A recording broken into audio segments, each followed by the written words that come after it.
Fala pessoal, boa noite, sejam bem-vindos aí à nossa live. Eu tava fazendo a live no meu perfil, agora que eu tinha percebido. Hoje nós teremos uma live aí com o sensei Mário Sugizaki, né? O sensei Mário Sugizaki é meu sensei, né? E a gente vai começar daqui a pouco. Tô aguardando ele aí.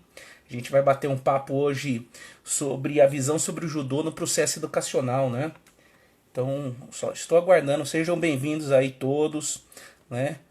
Bem-vinda, Vitória. Olha lá, o sensei já está entrando. Vamos só. Vamos lá, aguardando ele entrar aqui. Opa, seja bem-vindo. Ô, sensei, tudo bem? Boa noite. Boa noite, Já tudo deu bem, certo? Nilson? Tudo tranquilo? Deu certo? Ah, deu certo, ainda bem. Então, hoje então a gente vai começar essa live aqui sobre a visão do judô no processo educacional e o nosso convidado especial é o sensei Mário Sugizaki. Queria agradecer, sensei, pela presença aí da live, aí do grupo Judô Raça que a gente está fazendo. Não sei se o senhor sabe, o grupo Judô Raça é da equipe da medicina, né? Então, são os meninos da medicina, nós criamos aí essa página. O sensei Mário já foi técnico, né?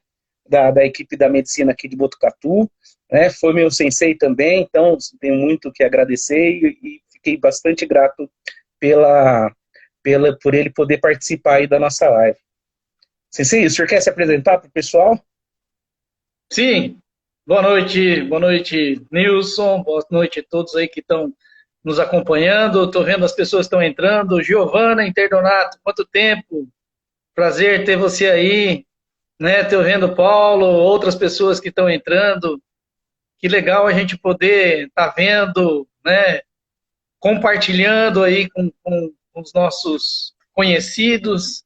Obrigado pelo convite, Nilson. E assim, é legal a gente poder usar essas redes, né, essa rede aí, para a gente poder estar se conversando, atualizando, né, conhecendo um pouquinho melhor a nova realidade, como é que está, principalmente do judô, e o que a gente tem feito aqui no nosso estado, né? Na verdade, não diretamente com judô, mas no Mato Grosso a gente tem aí uma realidade bastante diferente do que acontece no sul e sudeste, né?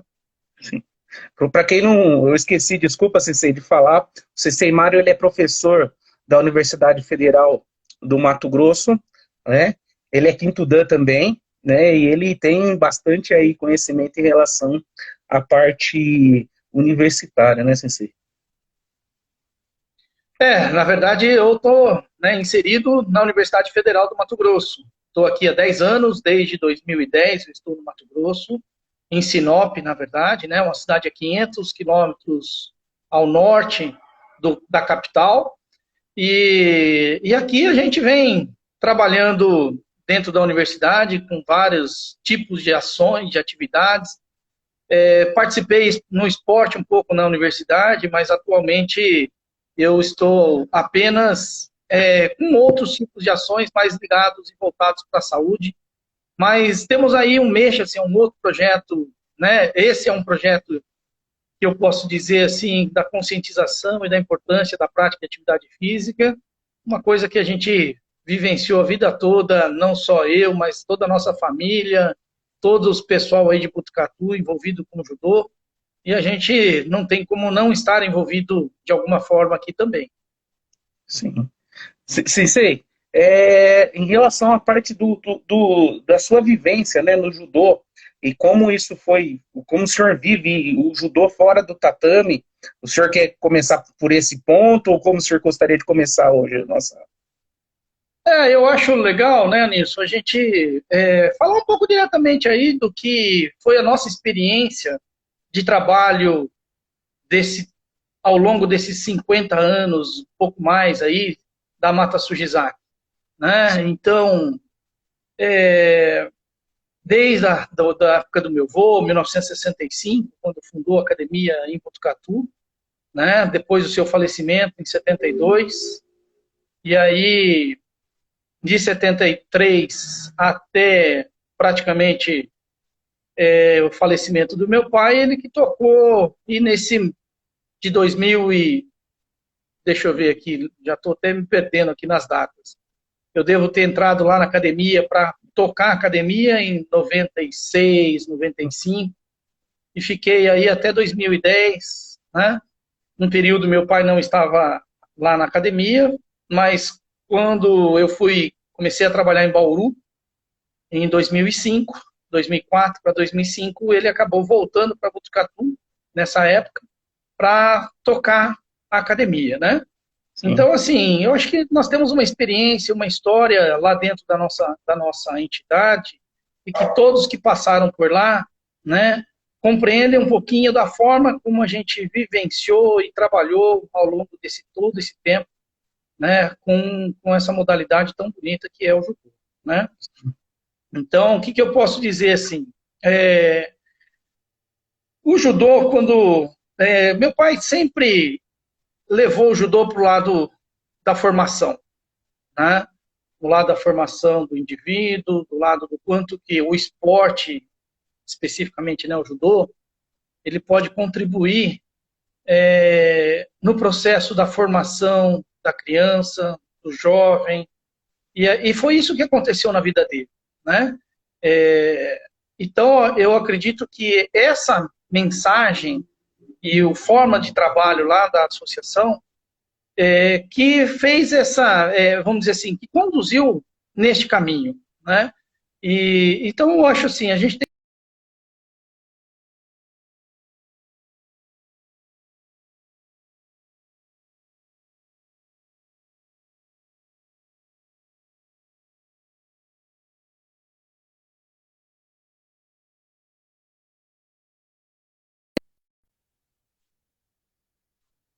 passado, né, desde 2010, vamos dizer assim, eu vejo que pouco mudou nesse, né, vamos dizer assim, dessa questão da formação.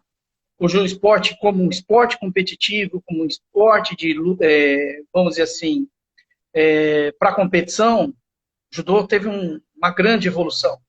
Mas a quantidade de profissionais que vem trabalhando com o judô aumentou exponencialmente nesses últimos 20 anos, né? E agora, a forma de trabalho e os estudos em cima dessa questão do processo pedagógico, eu vejo que ainda tem muita coisa para se estudar, para se colocar em prática, né?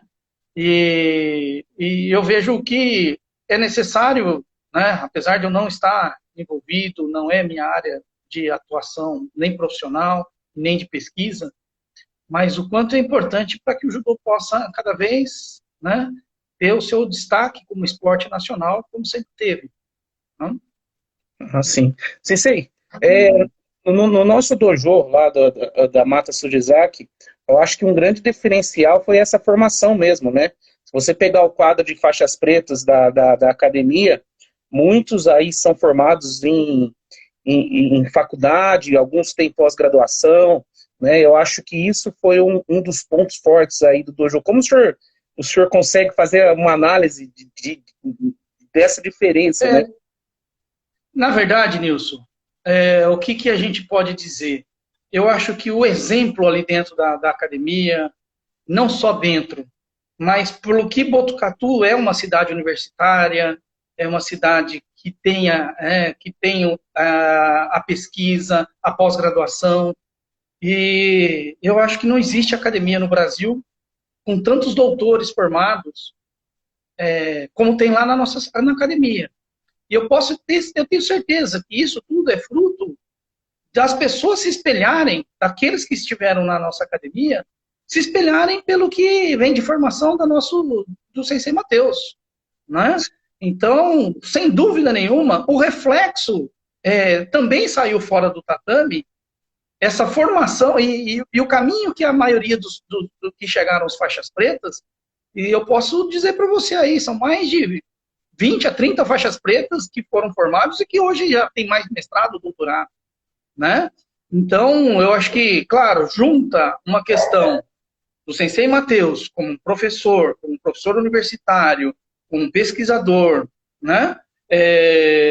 E o fato também da cidade de Botucatu, nem todos fizeram a sua pós-graduação lá, mas a maioria sim, mas o fato também de Botucatu ter esse, vamos dizer assim, essa identidade, né? Botucatu é uma cidade que tem essa identidade muito forte pela Unesp. Então eu tenho certeza que isso é um reflexo. Os alunos, né, têm muito daquilo que o professor carrega. Eu tenho certeza que foi isso daí. Ah, legal. Ô, Sensei, e em relação a esse exemplo, né, a parte do papel do professor, né? Como que o senhor enxerga o papel do professor nessa parte educacional, né? Porque às vezes o professor, principalmente o professor de judô, às vezes ele é mais do que ser aquele professor. Eu mesmo tive exemplo com o senhor, ou até mesmo com o Sensei Matheus, de às vezes ter que ser psicólogo, às vezes ter que auxiliar em outras partes, assim, e isso molda bastante o caminho do aluno, né? Como o senhor enxerga o papel do professor e como seria uma visão do senhor para o professor de hoje, assim? O professor, e assim, a gente tem, né, o professor, ele sempre, o aluno se espelha no professor. Quando o tempo é muito longo, você tem uma criança, e essa criança, ela se torna um adulto ali dentro da academia, então você convive com muito tempo. Então, assim, da sua turma, todos os, né, dessa idade aí de 82, 83, 84, 85, 86, vamos considerar aí nesse leque de 5 anos para um pouquinho mais, um pouquinho menos aí dessa turma da década de 80, né, cresceram comigo. Né? Então, assim, a gente tem isso como se fosse da família, como um filho, né? E a gente tem que ser o exemplo. Eu acho que o professor ele tem que ser o exemplo. Muitas vezes, como você disse, ele vai dar conselhos, né? Ele vai conduzir o aluno para um determinado caminho. E esse é um papel de qualquer educador, né? Eu acho que é claro que é uma coisa que, às vezes, o professor, né, ele tem vamos dizer assim, uma afinidade com o aluno, às vezes até maior do que o próprio pai, a própria mãe, né? Então, essa importância do professor e essa responsabilidade precisa ser muito bem cuidada, porque um professor, né, tem que ter conduzir de uma forma muito ética, de uma forma muito profissional, né? E sempre pensando no melhor para o seu aluno. Hoje eu vejo, e aí hoje eu estou como professor apenas na universidade, né? Mas não é diferente o papel do professor em qualquer nível de aprendizado, não é diferente, né? Mas mudou completamente a forma da gente, a relação professor-aluno, hoje ela é muito diferente, né? E eu não consigo dar a mesma forma que eu dava a minha aula há 10 anos atrás e a forma da aula que eu aplico hoje para os meus alunos, né? Por quê? Porque não só a questão, os conteúdos, eles são os mesmos, mas as pessoas, a mudança de comportamento que a gente vê nessa mudanças de gerações, a gente tem que também nos conduzir de forma diferente na forma de ensinar, né? Eu costumo e falo sempre para os meus alunos, desde o primeiro dia que eu chego em aula. É claro que para a criança é um pouco diferente a questão da forma da gente se comunicar, né? A comunicação para cada tipo de nível, ela tem que ser de acordo com a característica, né, do público que você está atendendo. Mas eu voltando aqui à questão do professor, né, hoje o papel do professor é muito mais de uma pessoa que está fazendo com que o seu aluno tenha interesse no aprendizado do que propriamente ensinar, né? Quem tem que querer aprender é o próprio aluno.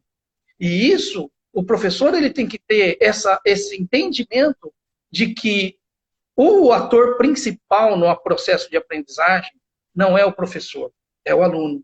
E quando a gente entende isso, né, a gente tem que saber como eu vou lidar com as ferramentas do ensino e como que eu vou usar isso de uma forma adequada. Então, a gente transformando isso, ou transferindo isso para um ensinamento do judô em diferentes faixas etárias, a gente primeiro precisa entender o que aquela criança precisa aprender, não aquilo que eu quero ensinar, mas aquilo que é importante para ela aprender. E o judô é uma ferramenta de aprendizado do movimento. A gente usa o judô como né? E aí acontece de muitas academias estarem mais preocupadas em formar pequenos atletas do que propriamente estar ensinando a modalidade, né? E hoje os espaços de práticas mudaram muito. Antigamente o judô só tinha lá na academia, era uma academia ou era num clube.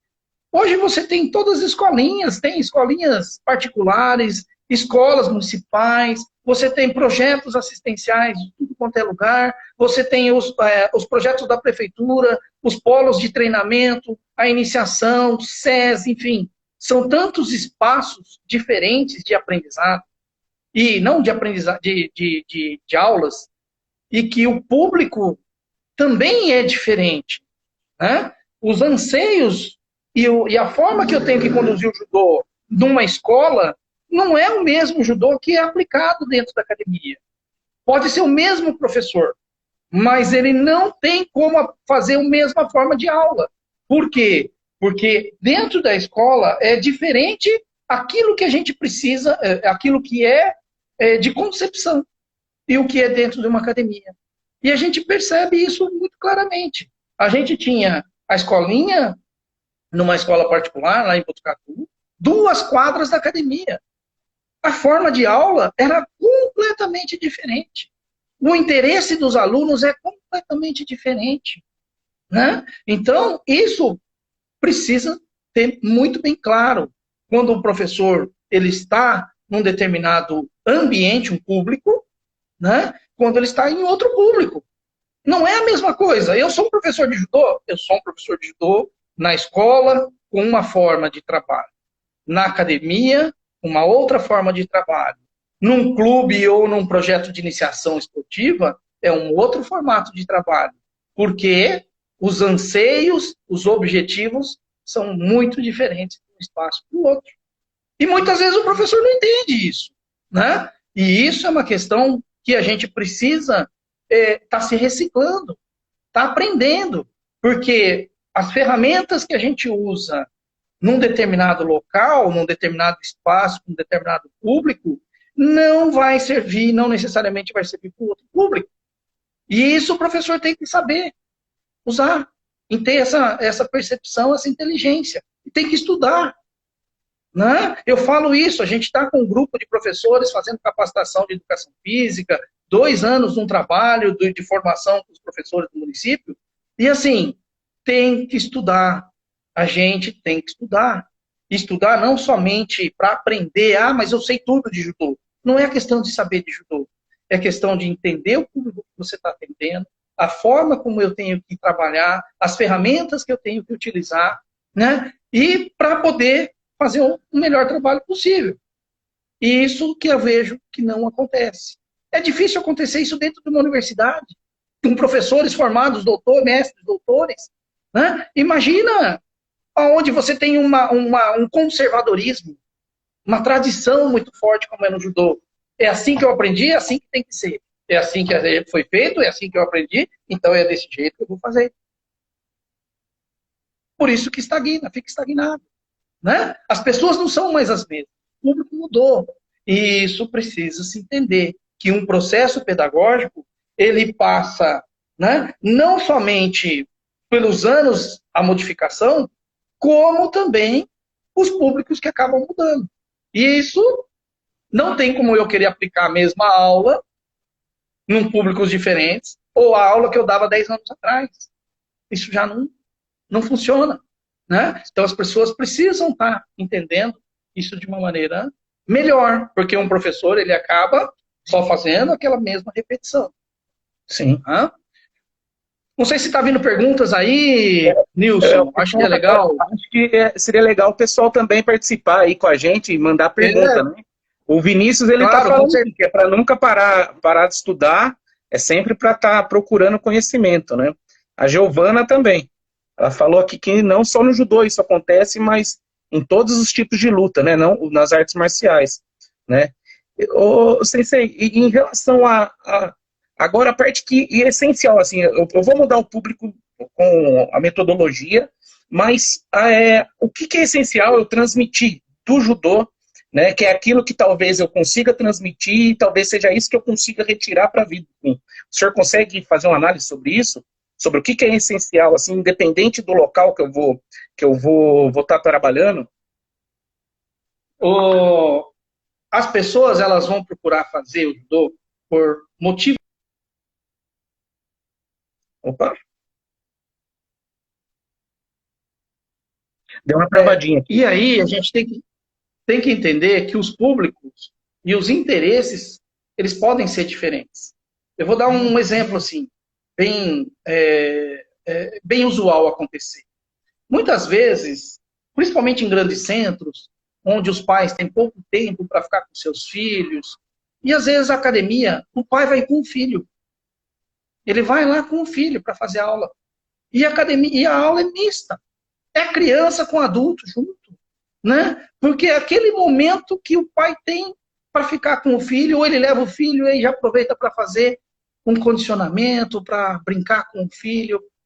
Então, assim, depende muito daquilo que a gente tem de propósito. E o propósito, ele é diferente em cada tipo de formato que a gente faz. Né? Se eu tenho as aulas definidas em muitas academias, e a nossa academia, por exemplo, era dividida por faixa etária. Criança de 3, de 4, 5 anos só pode estar treinando com aquela faixa etária. Crianças de 6, 7, 8, até 9 anos tem um outro, um horário para aquela faixa etária. 10, 11, 12, uma outra faixa etária, um outro. Né? Então, nós dividíamos as turmas de acordo com a sua faixa etária. Por quê? Porque a gente consegue trabalhar melhor os conteúdos quando a gente tem um grupo mais homogêneo. Agora, quando a gente quer isso, questão pedagógica, mas não necessariamente as pessoas estão indo fazer por uma questão pedagógica. Elas estão indo lá porque, olha, eu preciso fazer com que o meu filho faça um esporte. Ele não gosta de jogar bola, mas ele gosta do judô. Então, assim, por que a criança está lá? Muitas vezes é porque ela tem os amiguinhos que ela gosta, e não necessariamente pelo judô. Né? O judô, como eu disse, muitas vezes, principalmente em crianças, ele é muito mais um esporte ou uma atividade física, onde a criança ela vai aprender movimentos, ela vai aprender a melhorar a coordenação, a sua agilidade, o seu equilíbrio, né? Que são as habilidades motoras. Mais importante do que propriamente o judô. Né? O judô é uma ferramenta para o desenvolvimento motor da criança. Muitas vezes, mas na escola, né? Como que é o formato do judô para esse público? Deveria ser como um processo da educação física. Difícil de conciliar. Por quê? Nem todas as crianças gostam de fazer. Tem que ser num horário fora, aqueles que querem. Então, assim, precisa primeiro avaliar o público, conhecer, saber aquilo que é importante para determinado público e aquilo que eu vou poder oferecer. Então, não existe o que é certo, o que é errado, o que eu devo fazer isso, eu devo fazer aquilo. Né? A gente tem que entender aquilo que é o que as pessoas estão procurando. Hoje, como eu disse, muitas academias, principalmente nos grandes centros, os treinos são mistos, crianças com adultos, e os pais vão junto com as crianças para poder se divertir, para poder recrear, para poder fazer uma atividade, para ficar ali junto com o filho dele. Não deixa de ser uma coisa, isso é errado? Não, não é. É isso que a gente tem que entender. E o professor também tem que ter essa percepção de saber como ele vai atender o seu determinado público. Então, sim, eu acho que é nesse sentido que a gente tem que levar o conceito. Sim. Né? Não sei se eu respondi a sua pergunta. Acho que é isso mesmo. Sensei, aqui em Botucatu, nós tivemos alguns projetos sociais, né? Então, nós tivemos aqui a Casa dos Meninos, nós tivemos o projeto da Fundação Casa, tivemos alguns projetos aí da cidade mesmo, a obra Segundo Madre tempo. Teresa, né, para o público um pouco mais carente. Então tivemos vários públicos até diferentes, né? E como o senhor faz uma análise sobre como o judô influenciou nas pessoas que participaram desses projetos? Olha, se a gente olhar, nós começamos o nosso primeiro projeto em 1997. Eu tenho certeza da data, e foi a Casa dos Meninos o primeiro, porque eu fiz uma disciplina, e era uma disciplina, não me lembro o nome da disciplina da faculdade, e era numa igreja. E eu vi que a gente podia fazer um judô um pouco diferente daquilo que a gente fazia na academia, especificamente na formação, na formação de crianças e treinamento para os adultos. E esse primeiro projeto nosso lá, ele foi tão importante, e a gente viu o quanto que isso é importante, principalmente em se tratando de crianças de risco, né, que a gente levou para outros projetos. Acho que o segundo foi o SOS Bombeiro, se não me engano, você era o professor. Depois a gente começou na prefeitura, e você acho que trabalhou praticamente quase todos os projetos, quase todos, né? Você viu como é que é um judô, por exemplo, na Fundação Casa. Eu dei bastante aula na Fundação, também aí depois você assumiu no CRAS do Jardim Brasil. Sim. E são públicos, e aí quando a gente fala no esporte assistencial, e eu vejo que, independente da modalidade esportiva, né, eu acho que a gente foi um dos pioneiros, né, pensando nessa questão do esporte assistencial, e já chegamos num ponto, acho que Botucatu, na 2010, 2012, nós chegamos a ter mil crianças fazendo em espaços, diferentes espaços, né? E assim, como que eu posso mensurar? É difícil, porque foram tantas pessoas que passaram, alguns por períodos maiores, outros períodos menores, mais curtos, né? E depois a gente acaba perdendo um pouco o contato com esses alunos.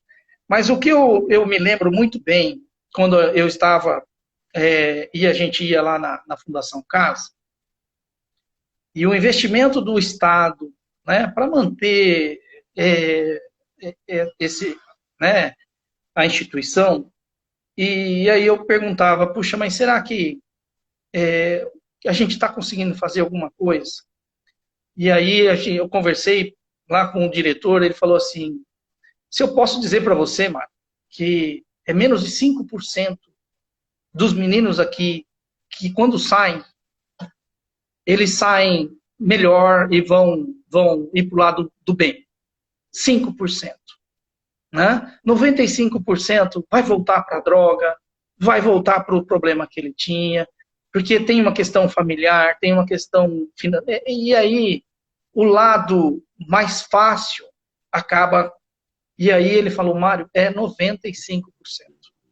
Mas a gente não pode pensar no 95% quando a gente faz qualquer tipo de trabalho, né? A gente tem que pensar, pode ser útil, pode ajudar, pode ser que isso de alguma forma possa ter ajudado, mas eles podem ter voltado para o que levou eles a ficarem presos lá.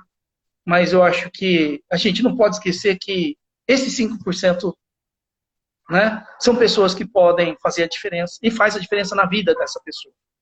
E outro dia eu estava falando, né, um médico fez uma explicação em que eu fui muito feliz na colocação dele. Às vezes, não é se vai salvar 100 ou vai salvar, mas uma vida, se a sua vida, ela vale mais que 100, do que 1000, não tem como a gente mensurar, né?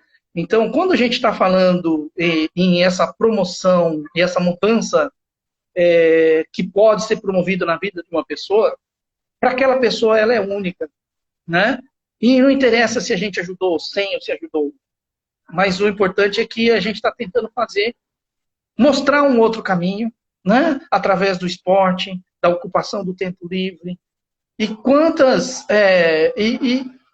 né, e o quanto isso pode ou não se representar, né, é uma questão difícil da gente poder realmente mensurar.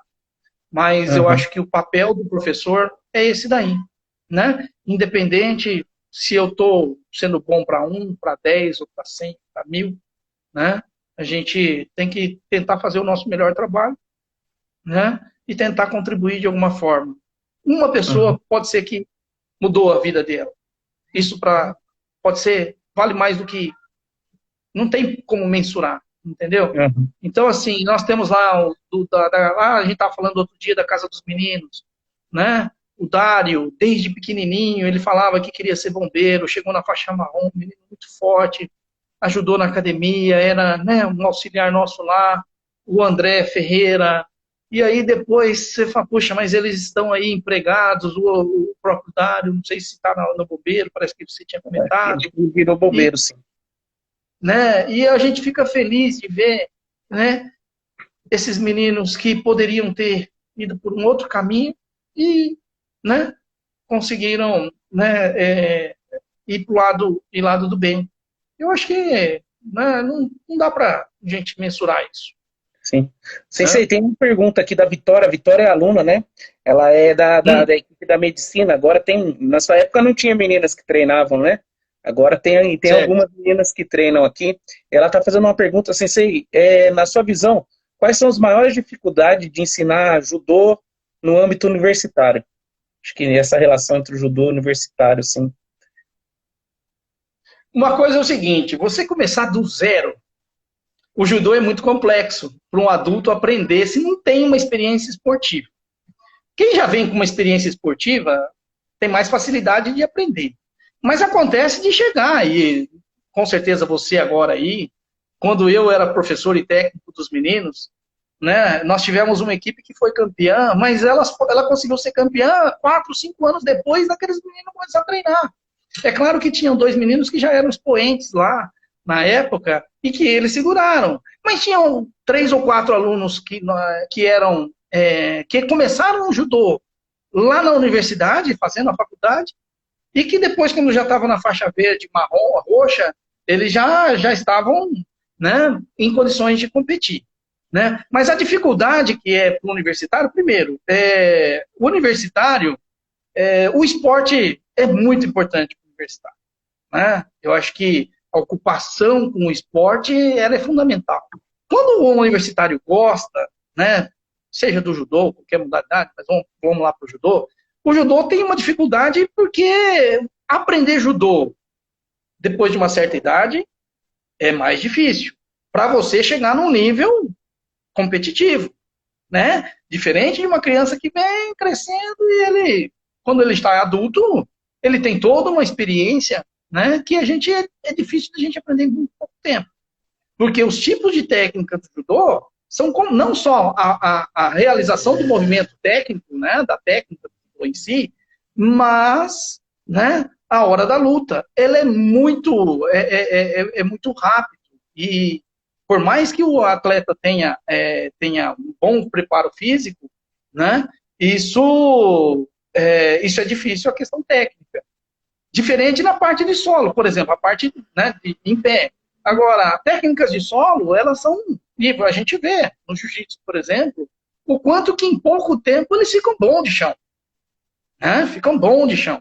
O judô também não é difícil ficar bom de chão. Nossa academia tinha uma das características dos nossos atletas na academia eram que todos eram bons de chão.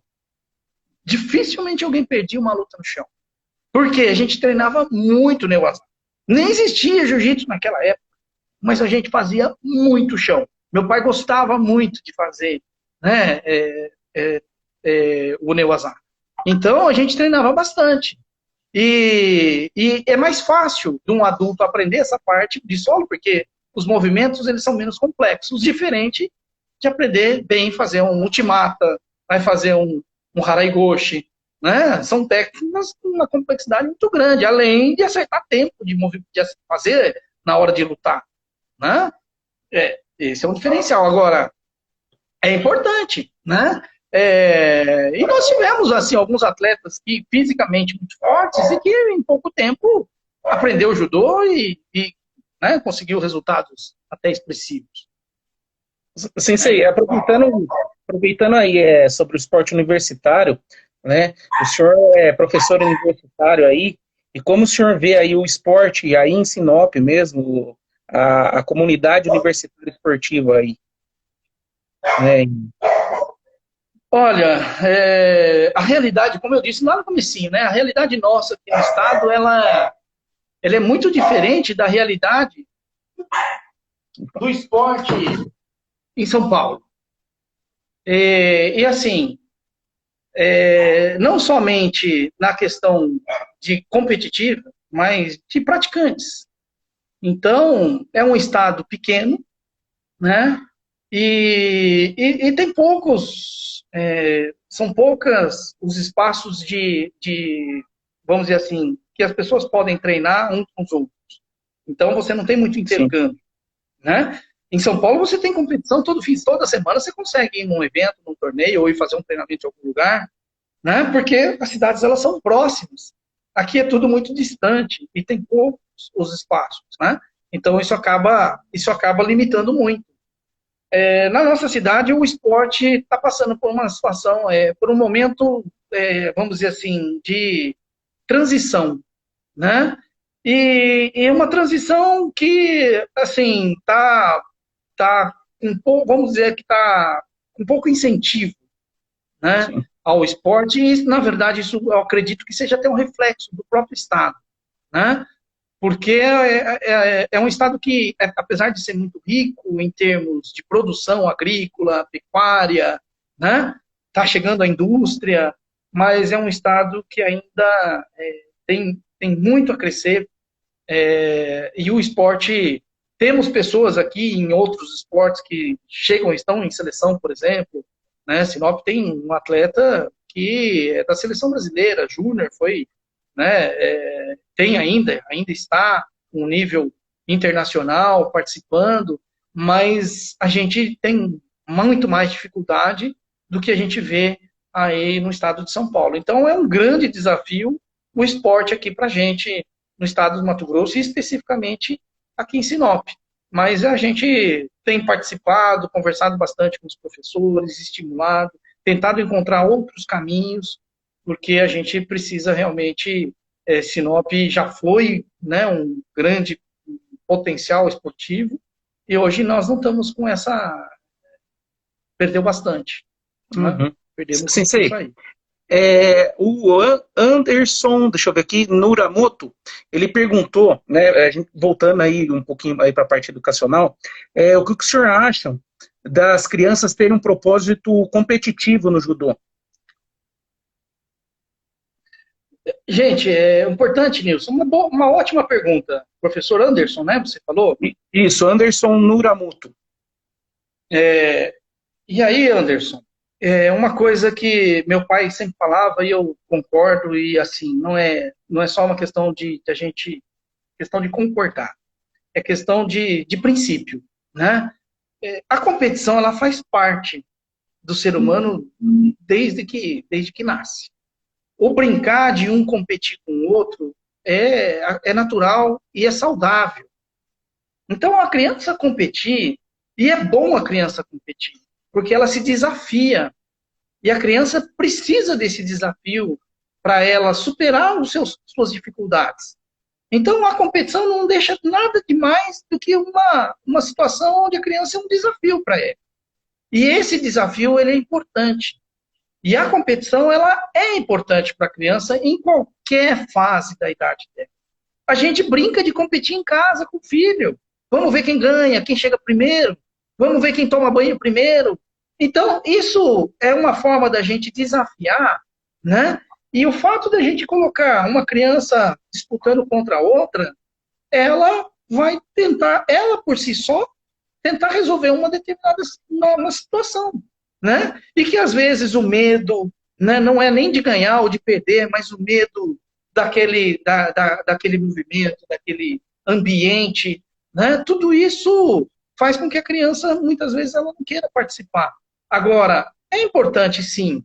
Né? Agora, a forma de que a gente faz a competição, que é o grande problema. Eu não posso pensar num campeonato estadual ou brasileiro para uma criança de 8, 9, 10 anos. Para quê?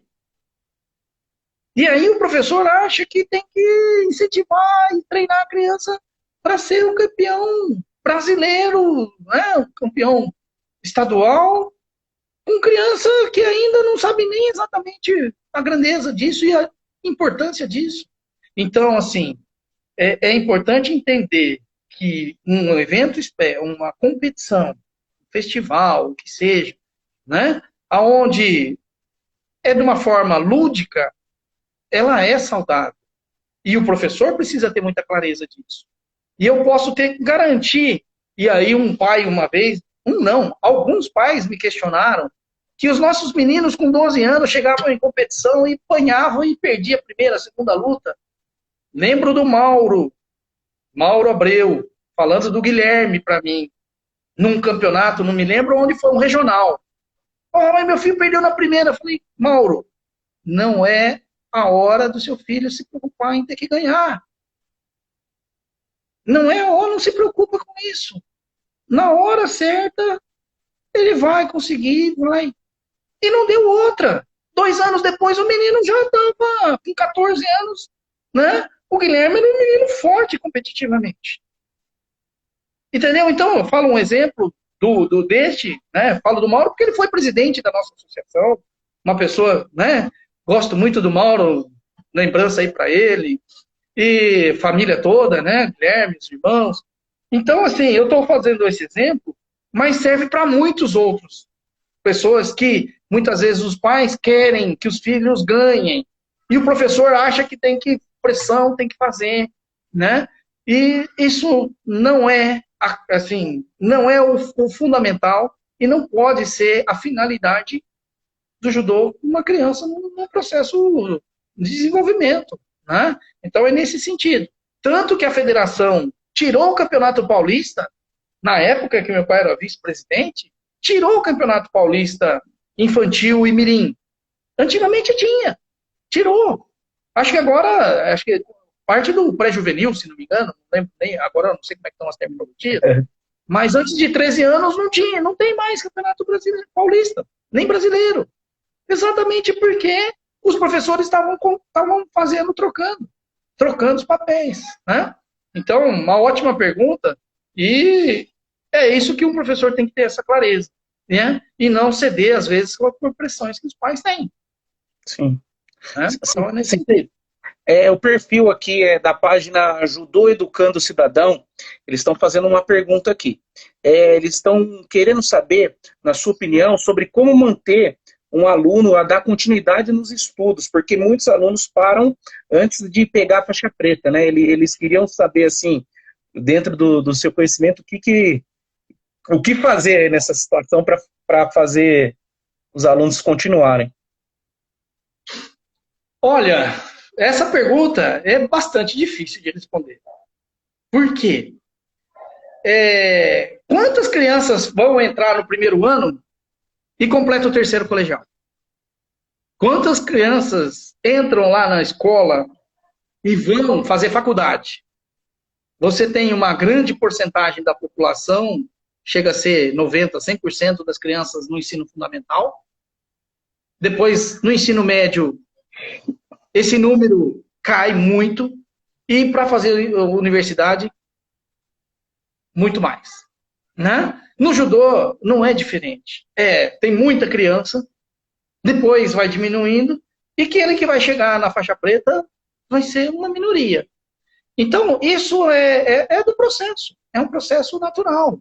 Por quê? Primeiro, nem todos que fazem judô querem chegar na faixa preta. Essa é a primeira coisa que a gente tem que entender. Né? Tá lá, ele fez muito tempo, muitas crianças vão lá porque o pai quer que faça. É importante, tal, vai lá e faz.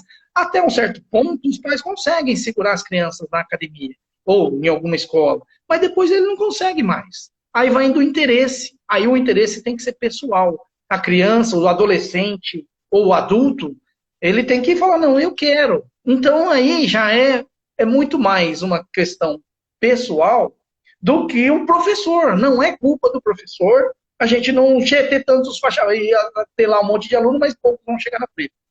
Não é culpa do professor isso. Isso daí faz parte porque os interesses e o público ele diminui mesmo. Né? Então, a gente não precisa se preocupar com isso. Eu acho que é importante, claro, um professor, ele quer manter, ou dono da academia, ele quer manter o máximo possível os seus alunos lá praticando. Né? O que é possível e é necessário fazer para que a gente consiga manter o aluno? Primeiro, né, mostrar um bom trabalho. Ah, mas isso é suficiente? Não, não é suficiente. Porque hoje, competindo com judô, tem quantos outros esportes que tem? E a criança pode querer fazer, mas não quero judô, eu quero ir para futebol. Ah, eu quero fazer vôlei. Ah, eu quero ficar no videogame. Ah, não quero mais fazer esporte. Isso está acontecendo, o esporte está perdendo espaço para o celular, né? E, infelizmente, a gente vai ter um grande problema, e já estamos com essa geração. Essa geração de adolescentes e adultos, a quantidade de crianças obesas que estão se tornando adolescentes, adultos obesos, pela falta de atividade física, né, nos anos iniciais, a criança não brinca mais na rua, ela não brinca mais de correr, né? Ela fica só no videogame, ela fica o tempo todo, se puder deixar, ela vai ficar, porque é mais atrativo, é mais fácil. Né? Então, é preciso saber dosar isso daí. E a gente conseguir mudar, porque estamos numa geração e vai aumentar, e cada vez o problema vai ser maior. Porque nós estamos com uma geração que não é apta à atividade física. Né? Então, a gente tem uma concorrência aí com relação a esses jogos eletrônicos, né? Os outras modalidades, e que o judô acaba também perdendo seu espaço num determinado momento. Então, isso é natural, a gente não pode se preocupar com isso. É importante encontrar outras estratégias para que a gente possa garantir, né, mantendo a atenção do seu público, como que você vai fazer para manter bem a sua academia. Né? Eu posso dizer claramente o que aconteceu na nossa academia. Eu já enxergava que a nossa academia, e isso não é diferente com qualquer academia do Brasil inteiro, ou não sei dizer em outros países, né? As academias particulares, que dependem exclusivamente disso, os professores não estão conseguindo se manter só com isso. Tem que procurar outros espaços, seja através de projetos assistenciais, onde o professor... E aí a gente tem que tomar aquele cuidado, porque assim, eu sou professor, eu preciso receber para aquilo que eu estou fazendo. Né? Fazer trabalho voluntário é muito bonito, mas não paga a conta. Né? Então a gente precisa ter essa clareza, né, de que, como profissional, a gente tem o seu valor monetário e a gente precisa se manter. Então, vimos o que aconteceu na nossa entidade, na nossa academia. Nós tínhamos um prédio próprio, não pagava aluguel, mas o que recebia de mensalidade não pagava. Não pagava as contas. Né? Por que isso? Não é porque a academia era ruim. Não. Porque você tem um leque de outros e que a gente acaba perdendo agora. Para o que aconteceu? Fomos buscar outras formas e outros formatos de trabalho. Seja por parcerias com a prefeitura, aonde recebia o recurso para pagar os professores nas aulas que estavam fazendo lá. Então, o valor da aula é X do professor e tem que monetariamente receber pelo trabalho que está fazendo. Né? E um projeto assistencial é importante, mas alguém tem que bancar. Porque senão não tem como sobreviver e se manter. E é isso que a gente precisa estar muito claro. Eu digo hoje, porque assim, em casa, meu pai sempre, nunca dependeu da academia, porque tinha o trabalho dele dentro da universidade. Como eu não tenho academia hoje, né, mas eu me mantinha de outras formas. Ah, mas a gente não consegue viver só de judô? Consegue. Mas não necessariamente é único e exclusivamente daquele espaço, daquele prédio. Né? Eu tenho que dar aula aqui, eu tenho que dar aula lá, eu tenho que ter numa escola, de repente eu sou formado em educação física, eu prestei um concurso, sou professor do município, eu sou professor do estado, ou eu sou professor de educação física numa academia, enfim. Né? É isso que a gente precisa ter entendimento, porque o espaço de trabalho é uma coisa que cada vez ela vai se afunilando. Aumenta muito a quantidade de profissionais, né? E isso acaba estrangulando o mercado, né? Então, tem sentido também. Sim. Sensei, aproveitando, tiveram duas perguntas aqui, a gente tem aí mais 8 minutos aí, tiveram duas perguntas que vão para o mesmo sentido, mas eu queria fazer uma depois delas, né? Não sei se vai dar tempo. Tá, Que é vamos lá. sobre, eles estão falando sobre a parte de competição infantil, que as regras são as mesmas para adultos e para as crianças. Se, na sua visão, deveria mudar as regras para as crianças, para fazer uma competição mais voltada para elas, ou deveria manter a mesma coisa, assim? Como eu disse, olha, não tem como você pensar nas mesmas regras das crianças e dos adultos, né? Não dá para pensar. Primeiro que a competição para a criança ela é lúdica, deveria ser lúdica, né? Ela deve ser de uma forma lúdica para a criança. E se ela vai ser lúdica, a questão da regra não é o mais importante. Não é o mais importante. Nós mesmos, nossos festivais, como que a gente fazia? Né? A criança caiu, continua, e vai, e é o tempo, né? Um luta aqui, o outro ali. Então, assim, tudo depende, claro. Uma criança, você vai falar de um torneio com uma criança de 5, 6 anos, ela pode ser um formato como catar, como, ó, vamos fazer uma apresentação, né? Já fez, você mesmo, era um professor que gostava, e eu acho que a gente tem que ir por esse caminho, né? Hoje você tem lá quem de judô que trabalha em escola, faz apresentação de Dia dos Pais, Dia das Mães ou algum evento cívico, aonde vai fazer uma apresentação de judô, né? Nós sempre fizemos, punha um tatame lá no caminhão e então assim, a questão da competição, voltando à questão da regra da competição, não tenha dúvida que ela tem que ser adaptada de acordo com o tipo de evento, faixa etária também da criança, né? E a questão da rigorosidade da regra, né? Então, isso são coisas que tem que ser até conversado com a equipe quando vai fazer a competição, isso a gente sempre fez. Olha, para essa aqui, e os nossos festivais, 500, 1000, chegamos a ter festival com mais de 700, 800 participantes, né? E o que a gente fazia? Congresso técnico, olha, gente, essa competição para essa faixa etária é assim, assim, assim. A regra a gente fazia, adaptava a regra para isso. Né? Gostava, o pessoal de São Paulo, vinha o pessoal do Pinheiros no nosso torneio. Queriam sair de São Paulo, ia lá para Botucatu para participar do nosso festival. Porque a gente fazia diferente. Né? Porque a gente precisa adaptar um evento de acordo com a realidade e a necessidade daquele público. Então, tem que fazer a regra adaptada. Sim. Sensei, e agora acho que a nossa última pergunta está acabando aqui, é em relação ao uso de tecnologia, né? Agora está todo mundo em casa, aprendendo a mexer nas novas tecnologias. A gente mesmo hoje está fazendo uma live. Como o senhor vê a utilização dessas tecnologias para o processo educacional?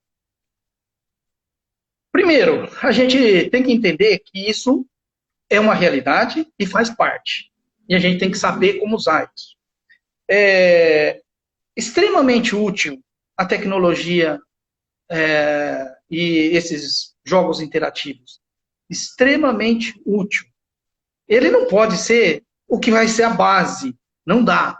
Né? Nós discutimos muito isso com os professores aqui do município e uma das propostas nossa é que as escolas possam comprar, cada uma ter o seu jogo, o seu aparelho, né, para poder ter em algumas aulas. Vamos supor, tem um dia que está chovendo, não consigo levar as crianças para a quadra. Né? Poxa, tem tantos tipos de jogos excelentes para a criança. Jogos de dança, de coordenação, de ritmo, né? Jogos interativos que você consegue fazer participar vários ao mesmo tempo, esses de coreográficos, ou jogos propriamente competitivos, de ping, tênis de mesa, boxes, até de lutas, né? Ou de futebol, basquete, enfim. Tem muitas. É claro que uma coisa é você no joystick aqui, no controle remoto. Outra coisa é esses que já tem, que faz você está fazendo o próprio movimento. E a gente tem que saber usar isso como uma ferramenta boa, importante, que ela é muito útil no processo educacional, sem dúvida nenhuma. Né? E faz parte do processo na BNCC, e a gente vem discutindo isso com os professores. Né? Não só discutindo, como capacitações. Nós fizemos um primeiro workshop ano passado, e o workshop que nós colocamos, trouxemos uma professora, doutora, aí de São Paulo, de Rio Claro, né? E ela deu um treinamento para os professores, ferramentas digitais, jogos digitais, né? Extremamente útil, extremamente importante para fazer parte. Né? Legal. E, não é, e no judô também pode. Por que o professor não pode usar isso de vez em quando? Um dia ou outro, ou no fim de semana vai fazer uma brincadeira com as crianças? Por que não? Vamos fazer um torneio de futebol, né? Sei lá, mas é necessário, é legal, uma coisa que a gente tem que saber usar isso de uma maneira positiva. Como que a gente consegue manter o nosso aluno, o nosso pessoal?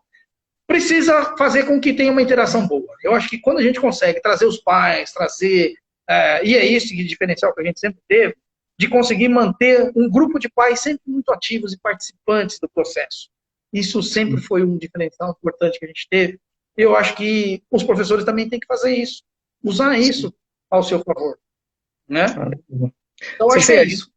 Obrigado. Cícero, a gente está chegando aqui ao final. Queria agradecer a participação do senhor. Acho que foi bastante proveitoso aí. O pessoal aprendeu bastante aí com o senhor. Queria convidar para mais lives, se o senhor quiser participar. Queria agradecer a presença aí de todo mundo aí. Eu vou estar salvando e tentando deixar essa live nas páginas aí do Grupo Judô Raça. E é isso aí. Brigadão, viu, Sensei? Eu que agradeço. A gente está vendo aqui as pessoas entrando, participando. Eu quero agradecer aí todo mundo que está acompanhando a gente. Né? Pena que a gente não consegue ter uma interação com todo mundo, que é muito legal. Eu acho que isso é muito saudável. Né? Tenho visto aqui as colocações do pessoal aqui embaixo. E, gente, obrigado. Com certeza, Nilson, só me convidar. Estou aí para participar. E é legal a gente ver, chama outras lives aí dos nossos ex-alunos que estão aí, ó, a Giovana mesmo, tá lá, uma grande professora, não sei se ainda tá lá em Londrina, creio que sim, né? Tantos outros, que a gente tem tanta experiência, tantas experiências para gente trazer e conversar e mostrar que, olha aí que coisa boa, estou aqui a 2.000 quilômetros de você e nós parecemos que estamos um do lado do outro. Né? E eu acho que é isso que é legal aí, né, que a gente pode usar dessa tecnologia, né? Então, um grande abraço aí para todo mundo. Um abração a todos aí. Tivemos a presença aí de bastante gente da academia, mas bastante gente, acho que do Brasil inteiro vendo aí. E vamos que vamos. Obrigadão, Sensei. Obrigado. Abraço. Tchau, tchau. Tchau, gente. Até a próxima.